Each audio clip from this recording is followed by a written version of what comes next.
تو جیسے کوئی باس اپنے کام کرنے والے ملازموں کو جمع کر کے تو جھاڑے، شاؤٹ کرے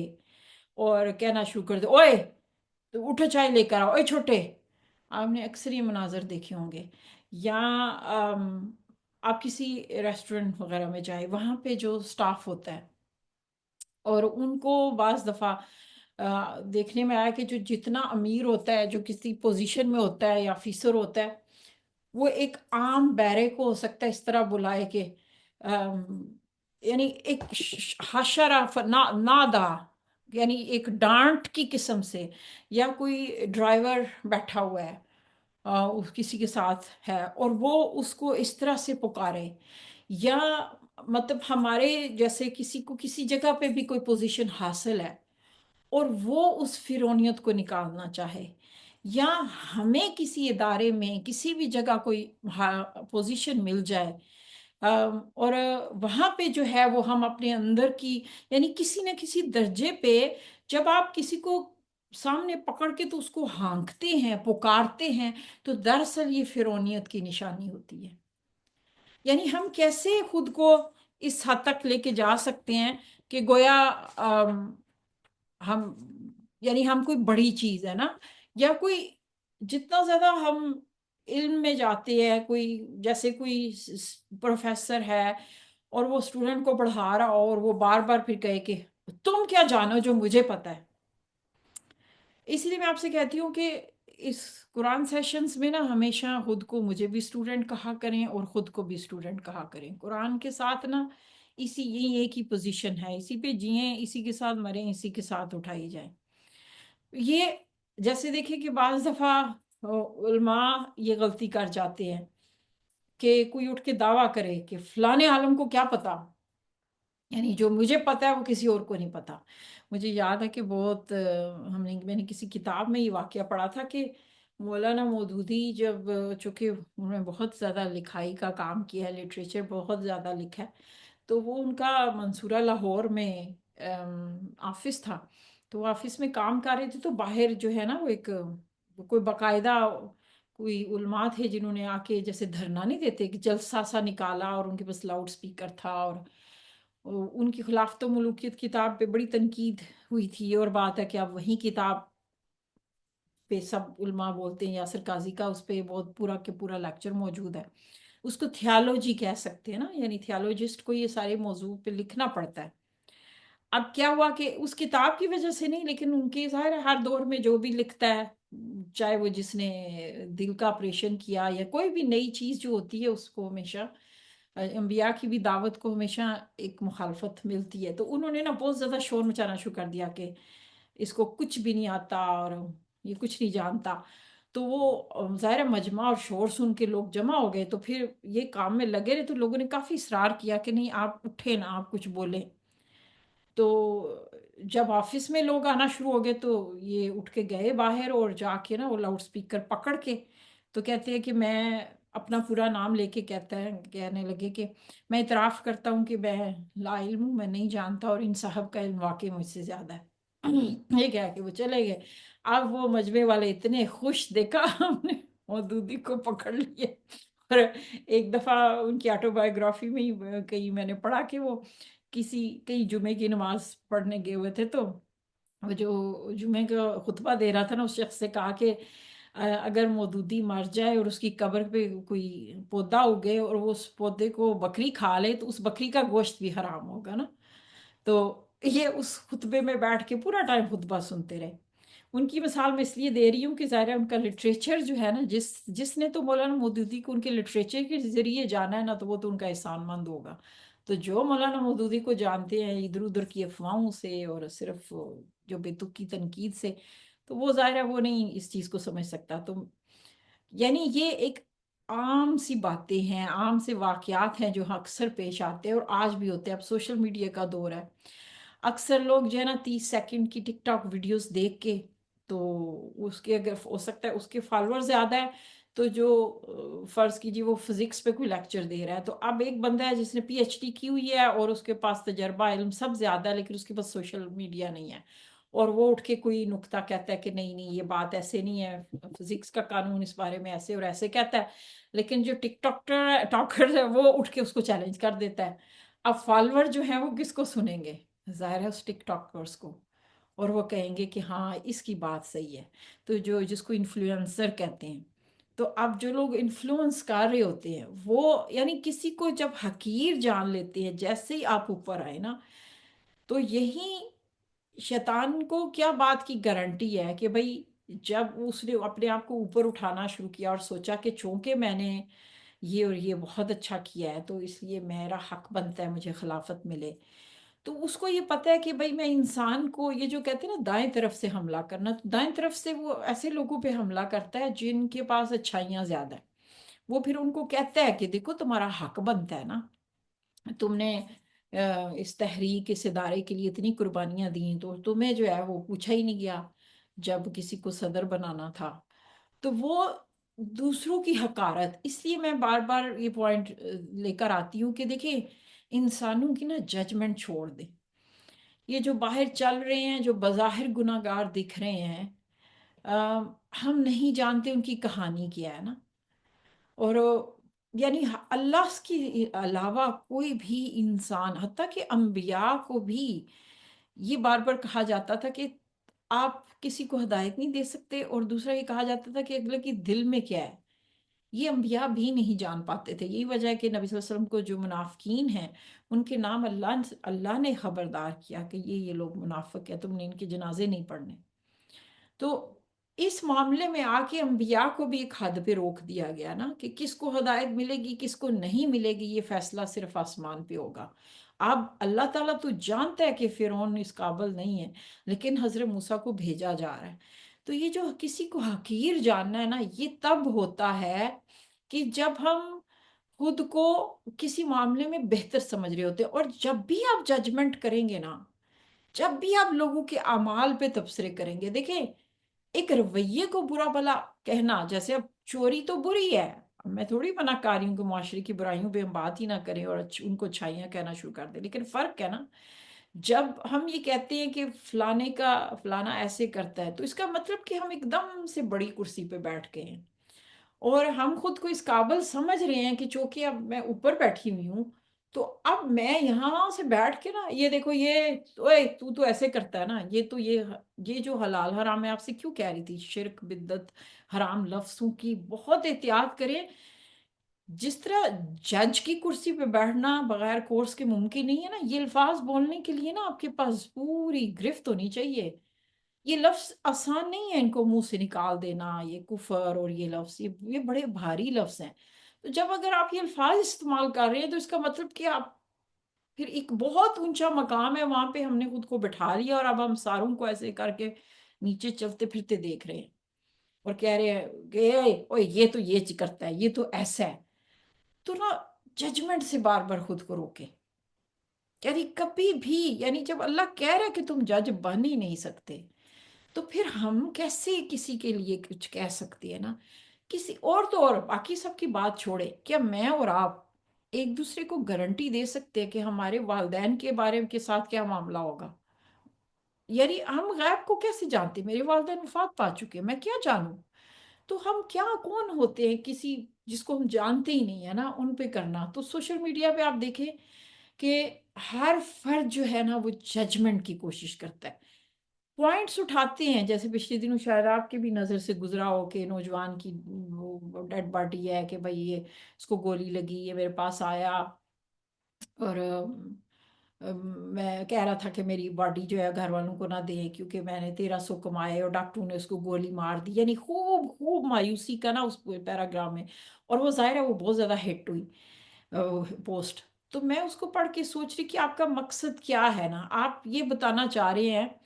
کہ دیکھو یہ سارے برے ہیں، آپ یہ کیوں بتانا، پھر آپ توازن رکھے نا، آپ نے یہ کیوں نہیں کہا کہ اسی معاشرے میں وہ نوجوان بھی پیدا ہوا ہے اور آپ بھی اسی معاشرے میں ہیں جو اس نوجوان کے لیے اپنی جیب سے اخراجات کر رہے ہیں، اور وہ ڈاکو جنہوں نے اس لمحے میں وہ کام کیا ہے،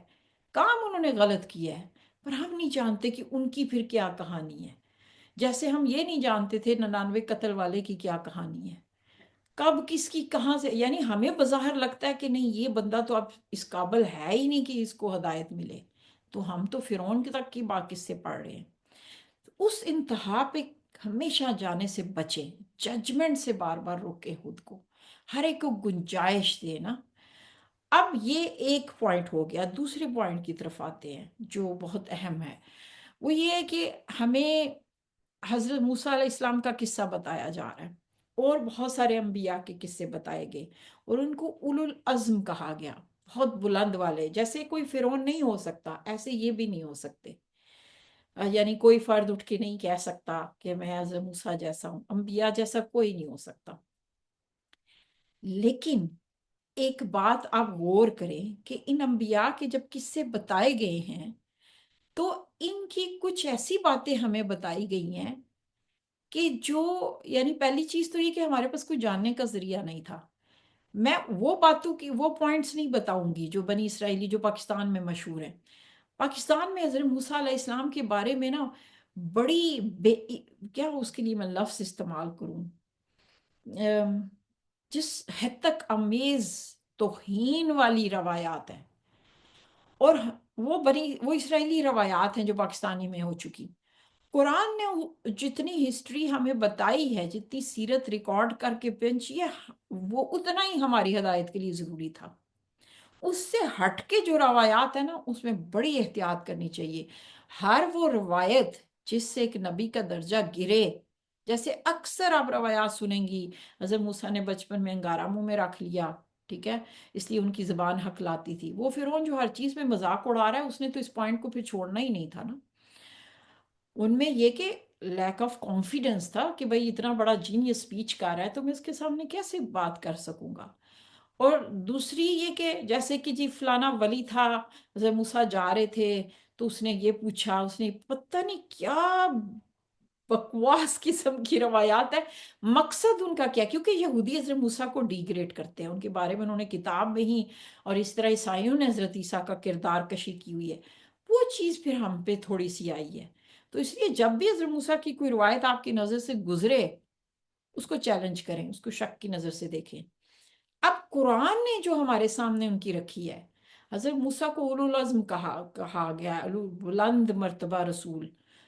اور ان کے بارے میں بہت زیادہ قرآن نے ان کی بات کی ہے، لیکن اس کے ساتھ ہی یہ بھی بتایا کہ ان سے قتل ہو گیا،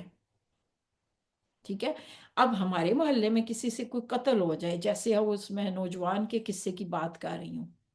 اب قتل بذات خود ایک بہت بڑی بات ہے۔ اب ہم کسی کو جانتے ہوں جس کے ہاتھوں قتل ہوا ہو، اگین بات آ جائے گی ججمنٹ کی۔ آپ کو لگتا ہے میں اور آپ کبھی بھی اس بندے کو جگہ دے پائیں گے؟ کبھی بھی اس کے ساتھ کچھ کر پائیں گے؟ یعنی اس کے لیے ہماری طرف سے کوئی اچھا رویہ آئے گا؟ تو اللہ کیا بتا رہا ہے؟ اسی طرح ہمیں لگتا ہے کہ جو نیک لوگ ہوتے ہیں نا ان کے گھروں میں بڑا سکون ہوتا ہے۔ اگر اس کے بچے اس کو بہت زیادہ تکلیف دے رہے ہیں، اس کو تنگ کر رہے ہیں، یا اس کا شوہر اچھا نہیں ہے، یقیناً اس نے کچھ کیا ہوگا۔ تو پھر اللہ تعالیٰ ہمیں بتا رہا ہے کہ حضرت یعقوب کی جو اپنی فیملی ہے وہ ان کو بہت زیادہ، ان کے بچے ان کو جواب دیتے تھے پلٹ کے، اور ان کو بہت تنگ کرتے تھے۔ اور پھر یعنی کہا جا رہا ہے کہ حضرت یعقوب ایک طرف ان کو بھی اولو العزم کا درجہ دیا جا رہا ہے، اور ساتھ ہی بتایا جا رہا ہے کہ دیکھو ان کے ساتھ یہ گھر میں ہر وقت ہوتا تھا۔ تو کیا ان کے گھر میں مسائل کی وجہ سے ان کا درجہ یا تقویٰ گرا؟ یعنی اگر ہم اس کو ججمنٹ دے رہے ہیں، پھر اگر ہم کسی کو جج کریں کہ بھئی جو اللہ کے نیک بندے ہوتے ہیں نا ان کو شوہر بڑے اچھے ملتے ہیں، تو پھر ہم یہاں پہ حضرت آسیہ کا قصہ دیکھ رہے ہیں، تو پھر ہم کہاں پہ آ کے، یعنی کوئی گنجائش بچ رہی ہے کہ کسی کو ہم جج کریں؟ اب وہ بھی چھوڑ دیں، پھر واپس اپنے پاس آ جائیں کہ یہ جو فرشتوں کو غلط فہمی ہوئی نا کہ اللہ ہم تو تیری تسبیح بیان کرنے کے لیے کافی ہے نا، تجھے تو صرف نیک اور پاک مخلوق چاہیے، تو ایسی مخلوق کو کیوں بھیج رہا ہے جو غلطیاں کرے گی؟ تو پھر ہم کیوں چاہتے ہیں کہ ہم وہ مخلوق بن جائیں جو صرف تسبیح کرے، جبکہ اللہ ہمیں بتا رہا ہے کہ میرے جو سب سے قریب ترین بندے ہیں، غور سے یہ بات سنیں، جو میرے مقربین ہیں، جن کا میں ان کو تعریف کر رہا ہوں ان کی، تو میں ہی تمہیں بتا رہا ہوں کہ دیکھو ان سے بھی یہ ہوا، اور ان کے ساتھ یہ ہوا۔ اللہ چاہتا تو آپ کو کیا لگتا ہے حضرت موسیٰ کی قتل کا قصہ چھپا دیتا نا، کیونکہ معاف تو کر دیا تھا، غلطی سے ہوا تھا یہ، ان کی نیت نہیں تھی قتل کی۔ کیوں اللہ نے چاہا؟ اس واقعے کو گزرے ہوئے ہزاروں سال گزر گئے، کوئی کیمرہ نہیں تھا، کوئی رپورٹر نہیں تھا، میں اور آپ نہیں تھے، اللہ نے کیوں چاہا کہ ہم اس قصے کو اس کے کلام میں پڑھیں اور اس واقعے کو ہم حفظ کریں اور اس پہ ہمیں اجر ملے گا، اور ہم حضرت یعقوب کا قصہ پڑھیں، ان کے دکھ کو پڑھیں، اور ان کے گھر میں جو چل رہا ہے۔ اللہ چاہتا تو پردے رکھتا نا کہ بھئی میرے بندے کے بچے اتنے بدتمیزی کرتے تھے تو میرے بندوں کو نہیں پتا چلنا چاہیے، ہم تو یہ بات چھپانا پسند کریں گے نا۔ تو اللہ کیا بتانا چاہ رہا ہے کہ اللہ کے بندو تمہیں کس نے کہا ہے تم اتنے اوپر چلے جاؤ، اتنے پرفیکٹ بن جاؤ کہ تم سے غلطیاں ہی نہ ہوں؟ اب جو بھی ہو جائے میرے آپ سے، ہم بندے تو نہیں قتل کریں گے، لیکن بہرحال فرض کیجیے خود آج بھی کسی سے ایکسیڈنٹ تو ہو سکتے ہیں نا، ٹھیک ہے، گاڑیوں سے آئے روز نہیں ایکسیڈنٹ ہوتے۔ اب جو ایکسیڈنٹ کرنے والے ہیں وہ کہ گھر سے نیت کر کے نکلے ہوئے ہیں۔ مجھے یاد ہے کہ اللہ نے جب مجھے حج کی توفیق دی تو ہمارے گروپ میں ایک خاتون تھی، تو وہ گئی حج، تو ہم یعنی ویسے ہی طواف کرنے گئی تو واپس آ کے وہ کہتی ہے، بڑا بولے جا رہی کہتی ہے بابے نے ایسی زور دی کونی ماری ہے نا، قسم سے ابھی تک درد ہو رہی ہے۔ پھر تھوڑی دیر گزری، پھر اس کے بات کرنے لگی، پھر مجھ سے نہیں رہا گیا۔ میں نے کہا آپ کو لگتا ہے کہ باجی وہ گھر سے نیت کر کے آیا تھا وہ جو انگلینڈ سے آئی ہوئی ہے نا حج کرنے، میں نے جا کے ان کو کونی مارنی۔ اور کچھ لوگ حج سے آتے ہیں نا، یقین مانے ان کا جیسے کہتے ہیں نا ایک عنوان ہوتا ہے، ایک جس کو کہتے ہیں ٹائٹل، سب ہیڈنگ، اور ایک ہوتی ہے باڈی، جیسے مضمون لکھا جاتا ہے نا۔ تو کیا ہوتا ہے کچھ لوگ عنوان جو ہے نا وہ غلطیوں کو بنا دیتے ہیں، چاہے وہ پاکستانی معاشرے کا ہے، چاہے وہ حج کا ہے، زندگی کی مشکلات کو عنوان دیتے ہیں پھر سب، اور جو باڈی ہوتی ہے نا چھوٹی لکھائی میں وہاں پہ کہہ دیتے ہیں ہاں جی اللہ کا بڑا شکر ہے ہم حج کر کے آئے۔ تو میں جب بھی کوئی حج سے آتا ہے اس کی گفتگو کو بڑے غور سے سنتی ہوں کہ اس نے کس چیز کو عنوان بتایا ہو۔ اسی طرح اپنی زندگیوں میں اب حضرت موسیٰ کے لیے وہ قتل کا واقعہ عنوان نہیں بن رہا، وہ چھوٹی باڈی میں آ رہا ہے، اللہ کہہ رہا ہے کہ یہ ہوگا تمہارے ساتھ۔ حضرت آدم کا ہمیں بتایا کیوں جا رہا ہے، اللہ چاہتا تو اپنے بندوں کے پردے رکھتا۔ اللہ کہہ رہا ہے وہ پھر بھی مجھے پیارے ہیں، ان سے یہ ہوا۔ تو اب کیا ہے کہ ہم اپنی زندگیوں میں کس کو ہر وقت سٹریس دیتے ہیں، کس کی ٹینشن لیتے ہیں، اور نہیں میری یہ چیز غلط ہو گئی، میں نے یہ غلط کیا۔ ان غلطیوں کو اگر آپ عنوان دے دیں گے تو یہ ناشکری نہیں ہے؟ یعنی پھر سوچے کہ کتنا آسان ہے، حضرت حاجرہ کے اس بچے کے لیے دوڑنے کو عنوان بنا دیا گیا، وہ کتنی بڑی۔ تو ہم مائیں جو دوڑ رہی ہیں، ہم جو بیویاں دوڑ رہی ہیں، آپ کو کیا لگتا ہے کہ یہ کچھ بھی نہیں ہے؟ اور پھر ہم ہر وقت غلطیوں اور گناہوں کو ہی کیوں فوکس کرتے ہیں؟ کیا ہمارا رب چاہتا ہے کہ ہم ہر وقت ڈپریس رہیں، ہر وقت اپنے آپ کو جو ہے وہ ڈیگریڈ کرتے رہیں، ہر وقت اپنی کوتاہیوں پہ نظر رکھیں؟ یہی ہمیں سکھایا جاتا ہے نا۔ تو پھر قرآن تو نہیں یہ سکھا رہا کہ جی آپ پورا عمل کریں، جب قرآن پہ لوگ عمل نہیں کرتے، مسلمان عمل نہیں بے عمل ہے، امت کا یہ حال ہے، آج کل کی نوجوان نسل ایسی ہے، اگین ججمنٹ ججمنٹ ججمنٹ۔ آپ فرشتوں کی طرح چاہتے ہیں ایسی مخلوق ہو جو غلطیاں نہ کرے، اور اللہ کہہ رہا ہے انی اعلم ما لا تعلمون، میں جو جانتا ہوں تمہیں سمجھ ہی نہیں ہے ان باتوں کی۔ تو پھر ہم کون ہوتے ہیں مایوس ہونے والے یا مایوس کرنے والے، جب اللہ ہم سے وہ مطالبہ ہی نہیں کر رہا؟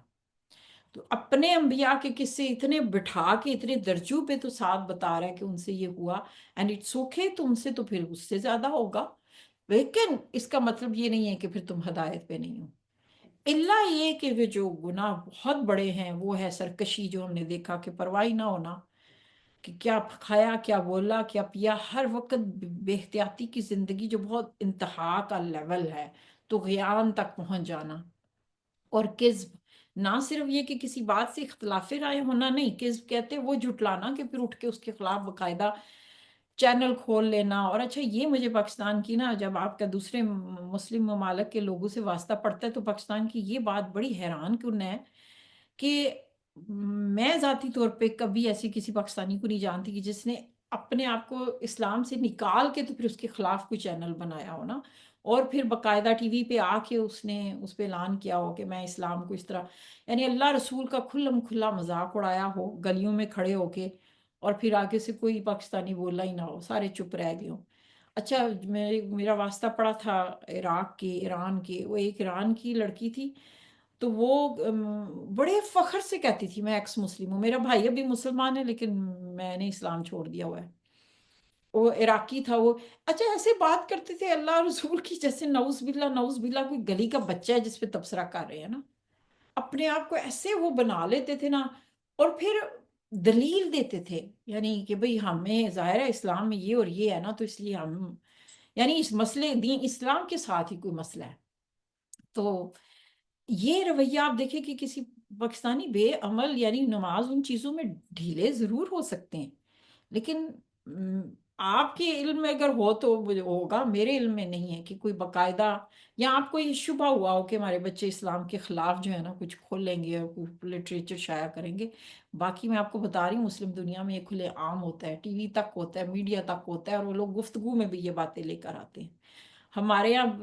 گیا سے گیا گزرا بھی ہے نا، اور کچھ نہیں تو قرآن کو نیچے نہیں گرنے دے گا کہ اس کو ہوگا کہ پتہ نہیں کیا ہے۔ جیسی بھی اس کی سمجھ ہے نا، اس کے اندر ایک احترام ہے، تو پھر یہاں سے دیکھیں کہ جس کے اندر اتنا سا بھی احترام ہے تو فرعون کو کہا جا رہا ہے نا یتا زکا، کہ تم تھوڑا سا بھی ادھر سے آ جاؤ، تو وہ جو صرف احترام ہی کو پکڑے بیٹھا ہوا ہے تو ہدایت کی گنجائش تو اس کے لیے بھی ہے، ہمیں اس کا بظاہر دکھ رہا ہے۔ تو جب اتنے علول قدر انبیاء کے ساتھ ان کی بتا کے جو مس ہیپنس ہوئے اللہ کے ہمیں امید دلا رہا ہے، تو ایک عام فرد کو بھی امید دلائی جا رہی ہے۔ امید ہے کہ بات آپ کو واضح ہو گئی ہوگی کہ یہ وہ نقطہ ہے جو قرآن نے بار بار دہرایا ہے، اور اس نقطے کو سمجھے۔ فَأَخَذَهُ اللَّهُ نَكَالَ الْآخِرَةِ وَالْأُولَىٰ إِنَّ فِي ذَلِكَ لَعِبْرَةً لِمَن يَخْشَىٰ، کہ اللہ تعالیٰ نے پھر اس کی پکڑ کی، اور اس میں ہر اس شخص کے لیے نصیحت ہے جو ڈرنے والا ہو، یعنی اللہ یہ کہہ رہا ہے کہ فرعون کو ڈوبتے ہوئے بہت دنیا نے دیکھا، اس کی میوزیم میں بھی ہر کوئی جائے گا، لیکن عبرت کسی کسی کو ملے گی۔ اور عبرت، اب جیسے میں جب میوزیم گئی تو وہاں پہ ظاہر ہے کہ سارے، ایک تو یہ کہ گورے بہت زیادہ تھے، چونکہ ہمارے پاکستان میں اس کلچر کو، ہمارے یعنی دینی طبقے کو اس کلچر کو نمایاں کرنا چاہیے نا کہ بھئی اللہ کی سیرو سیرو سیرو فی الارض سیرو فی کے جاؤ نکلو ان جگہوں کو دیکھو، اور بہت زیادہ ایسے ٹورزم آنے چاہیے، لیکن چونکہ ہمارے یہاں اس کو پروموٹ نہیں کیا جاتا تو وہاں سارے گورے ہی تھے جو دیکھ رہے تھے، لیکن ظاہر ہے اس میں سے اگر وہاں پہ ایک دن میں پتہ نہیں وہاں کے کوئی 1.5-2 لاکھ بندہ آتا ہوگا، تو ان میں سے شاید 100 میں سے 1 یا 2 ہوگا جو عبرت کے لیے دیکھتا ہوگا، باقی سب ہسٹری، انٹرٹینمنٹ، ٹورزم، انجوائمنٹ، ان کی نیتیں اور تھیں۔ تو اللہ خود بتا رہا ہے کہ اس کی نشانیاں اور آثار سارے دیکھیں گے۔ آج دیکھیں ڈالر کے نوٹ پہ احرام مصر کی وہ تصویر ہے، لیکن اس ڈالر کے نوٹ کو دیکھ کے کبھی کسی کو عبرت آئی ہوگی کہ بھئی یہ بندہ چائلڈ کلر تھا، اس نے یعنی کیا جو ہیومن کرائسس ہیں، یعنی انسانی حقوق کی عالمی سطح پہ خلاف ورزی کی تھی، اور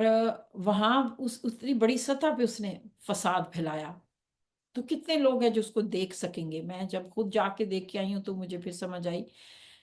وہ جب میرا گائیڈ تھا، حالانکہ سو کارڈ وہ مسلمان تھا تو سارے گورے تھے، میں ہی اس پورے گروپ میں مسلمان تھی، تو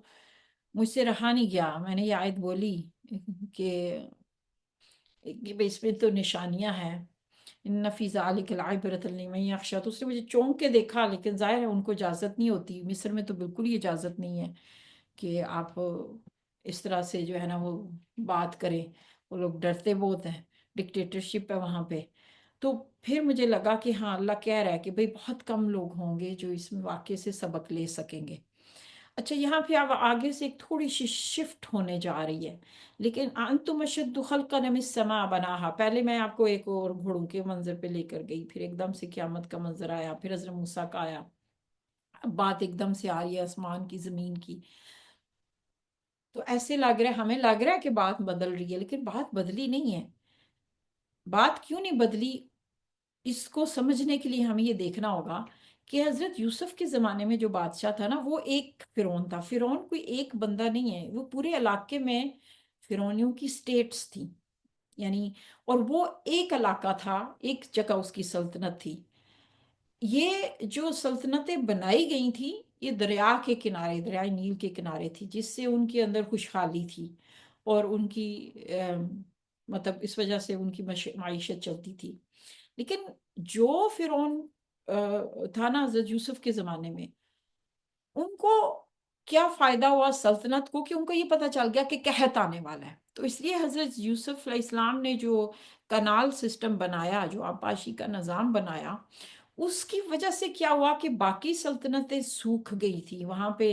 لاک ڈاؤن ہوا، ان کی معیشت متاثر ہوئی. لیکن ان کی کنال پانی کی سٹوریج کی سسٹم کی وجہ سے ہریالی رہی.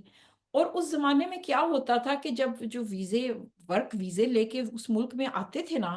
تو وہ ان کے پاس ظاہر ہے وہ قحط زدہ ہے، نہ کھانے کو کچھ ہے، کچھ بھی نہیں ہے ان کے پاس. تو وہ اس کی ادائیگی کیسے کرتے تھے؟ یعنی اگر آپ کو مصر میں ویزا چاہیے جہاں پہ ابھی مارکیٹس اور بزنس انڈسٹری سب کچھ کھلا ہوا ہے، پانی بھی ہے، کھانا بھی ہے، تو وہ اپنے آپ کو غلامی میں دیتے تھے یا اپنے بچوں کو یا اپنی زمین دے دیتے تھے. یہ واحد طریقہ ہوتا تھا ورک ویزا لینے کا. تو اتنی بڑی سطح پہ جب مائگریشن ہوئی ہے تو کیا کہ وہ سلطنت نرچر ہوئی، ان کے پاس آبادی زیادہ آئی، ان کے پاس وسائل زیادہ بڑھ گئے. اور اس وجہ سے جو نسل در نسل، یعنی ایسا نہیں کہ 10 سال کے اندر وہ فرعون بنا، وہ بادشاہ تھا، پھر اس کے بعد حضرت یوسف کی وجہ سے وہ خطہ جو ہے وہ زیادہ زرخیز ہوا. دوسرا یہ ہوا کہ ان کا جو سٹوریج سسٹم تھا وہ حضرت یوسف نے ان کو ایک قسم کا اس سلطنت کا سب سے بیسٹ تھا. اب کیا ہوا کہ جو فرعون بعد میں آئے ہیں، یعنی نسل در نسل جو فرعون آئے ہیں، وہ باقی سلطنت کی وجہ سے وہ زیادہ ایڈوانس ہو گئے. انہوں نے کیا کیا کہ پھر بڑی بڑی بلڈنگز بنائی نا، چونکہ ان کے پاس لیبر زیادہ ہے، ان کے پاس بزنس انڈسٹری زیادہ ایکسپینڈ ہو چکی ہے، ان کی معیشت بہت زیادہ سٹرونگ ہو گئی ہے، ان کی ایسی جگہوں پہ بھی ہریالی ہے. تو وہ اپنی اس کو نمایاں کرنے کے لیے اس نے اتنا زیادہ بڑی بڑی عمارات بنائی. ابھی بھی آپ دیکھیں نیو یارک، یہ جاپان، ٹوکیو، میں لفظ بھی بولوں گی تو ایسی یہاں پہ ایک لفظ آ رہا ہے رفع سمکہا فسواہا، کہ اس کا سمک اس بلڈنگ کو کہتے ہیں جو بغیر یعنی بہت ہی بلند ہو. اب یہاں پہ دنیا میں جب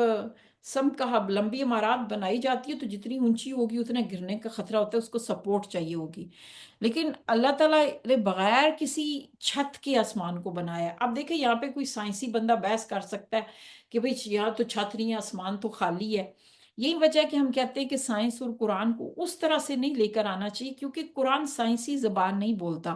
ہم بھی سائنسی زبان نہیں بول سکتے. جیسے میں آپ پانی پی رہی ہوں، میں آپ سے کہوں میں O2 پی رہی ہوں، اور یا پھر یہ کہ میں کہوں کہ فلانے بندے کا تو دل ہی ٹوٹ گیا، تو سائنس والا کہے گا نہیں ٹیکنیکلی تو اس کا دل اس کے اندر ہے، تو اگر میں آلات سے چیک کروں تو دل تو نہیں ٹوٹا ہوا. تو اس کا تو قرآن اگر سائنسی زبان بولتا تو مجھے اور آپ کو سمجھ ہی نہیں آتی. اس لیے قرآن نے جہاں کہیں تخلیق یا زمین و آسمان کا ذکر کیا نا، وہاں سائنسی لینگویج استعمال نہیں کی. یہیں پہ آ کے بہت سارے لوگ پھر گمراہ ہوتے ہیں. ہاں دیکھا آپ کے قرآن میں نا یہ بات ہم دعوے سے کہہ سکتے ہیں آپ کے قرآن نے دیکھا نا اس کو ایسے کیا، لیکن سائنس یہ کہتی ہے